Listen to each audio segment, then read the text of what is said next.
Right now, to me, Golden State has all the pressure. They got to win tomorrow night. You know, we should come in with a little bit of a swagger and giddy up in our game and see if we can get it.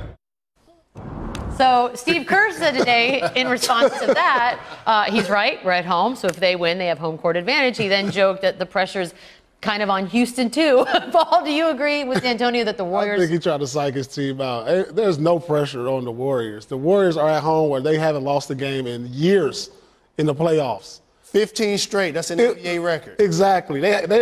All the pressure's on Houston. They had home court advantage snatched away from them in game one. They have the pressure. To go into Golden State and get a win is going to be very difficult. All the pressure's on Houston to try to get home court back. If not, this series is over. He's just coaching his team in the media, that's all. He's been saying that to his team the whole time, so he needs somebody to believe that. We all know that if they go down 3-1, you can cancel Christmas and they'll be ready for Cancun. Wow. We all know that. Cancun. Yeah. He's doing his job. Right. I got no problem. I don't fault him at all. He's coaching his team through the media and trying to, keep the pressure down for his guys. It's like, what kind of adjustments do you make after you lose by 41? And when have you ever seen a 65-win team lose by 40 in the playoffs? I'm going to answer both of those questions for you. Never. How do you recover? A 65 team has never lost by 40 in the playoffs. Here's the one thing Houston can do, Paul. They can play with more effort. They can play with more force. Right. They can take it personal when guys are getting open threes, getting open layups, getting open dunks. What about some physical accountability? And they're just not built to beat the Golden State Warriors. They're a great team. They have two superstars. But what KD has done to the NBA, he's tipped the balance. I mean, there's only one team I see that's built to beat the Golden State Warriors, and that team isn't out there this year. Maybe next year, the Celtics, when they get healthy. You have to be deep. You have to have a number of stars you can go to. They were literally built to play this Warriors team. That was the whole point, Houston? right? Yeah.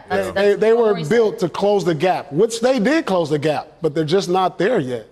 Well, to me, I don't really care about the regular season and who wins I don't even care about regular season awards. It all comes down to if you can win in the playoffs. And if your team can perform on the highest stage. Houston's team, they built it well to win regular season games. I mean, when they brought Chris Paul over, and they've done a great job of mixing Chris and James, but ideally it was supposed to be if James has a tough night, like he sometimes can in the playoffs, you have Chris there, and Chris will carry the load. He did it in the closeout game with Utah. He did it twice in the first round.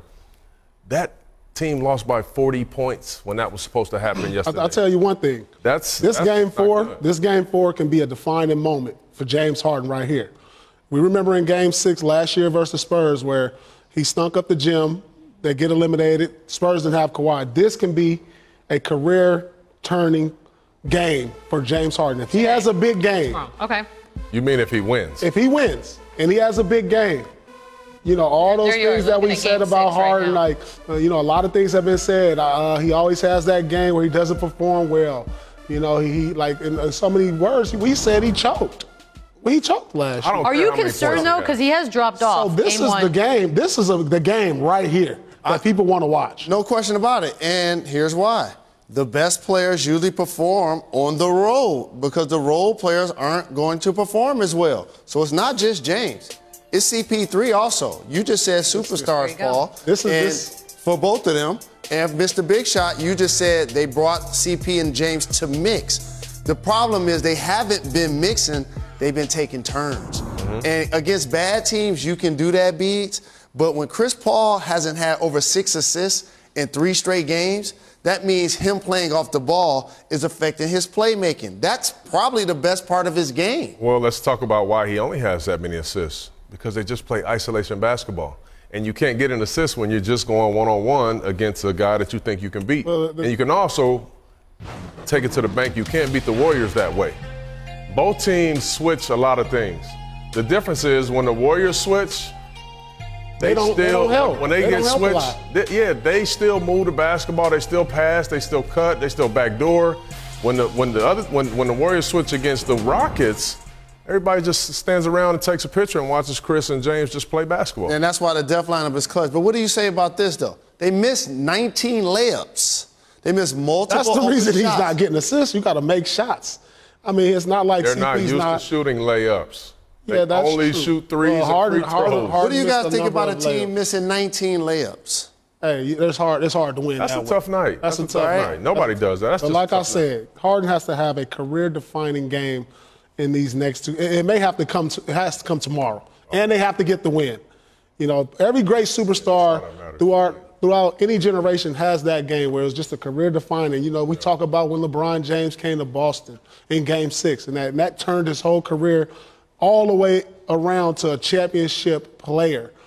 This could be Harden's chance right here, and that's what I'm going to be looking for What if tomorrow, they how win? well he plays and they win. He doesn't have an amazing okay, they win. Then they go to Houston. all good, B. It's all Right. good. So It is all. It's still all all good. good. It's still all Now good. that game becomes the next game. The next game, Fair enough. exactly. All he's got to get the win. You just got to get the win, but he has to have that game and a win that can turn things around. It's like a lot of pressure. Can I ask you guys something, though, in watching this series in particular? It seemed like if you're going to beat the Warriors, since they're more talented than you, they're 4 more All-Stars, you have to get a little more physical with them. You got to create a level of dislike, a level of disdain. Where is that, Mr. Big Shot? You won a championship like this. It was in Game 2, and you would have thought that they would brought that effort over to Game 3, knowing that they're at home. on the road, but they didn't. And because of that, consequently, Steph Curry gets cooking, and he goes crazy and does what he does. You know, he's a great player, and when you don't play him with that level of physicality, like Dellavedova did, and like they did in Game 2, you let him get loose. And we all know this. We know KD is special. But that's a different basketball team when Steph Curry's making those loud three-point shots. Can I ask you really quickly, with Andre Iguodala listed as doubtful for Game 4, what does that do as far as shifting any pressure? To me, that's a major loss. He allows them to play the death lineup. And when you guys talked about switching, what ends up happening is, other than KD, you have 3-4 guys out there that are between 6'5" and like 6'8", 6'9", that are light-sized, they're intelligent on the perimeter, they know strengths and weaknesses of players. He's a finals MVP. So they're going to miss him. Now, Livingston and Cook have played well this year, but it gets a lot closer without Iguodala out there. I agree. This is a guy that they just, that they can't afford to lose. I mean, he does too much on both ends. His basketball IQ, Paul said it earlier, when we want to run Steph and KD off of the ball, you let him facilitate. I mean, this will be a huge loss for them. Yeah, I think it's going to affect them more on the road. I don't think it'll affect them tomorrow's game. I do think the Warriors win, but when they go back to Houston, if they don't have them, that's where they'll really hurt them. Fair enough.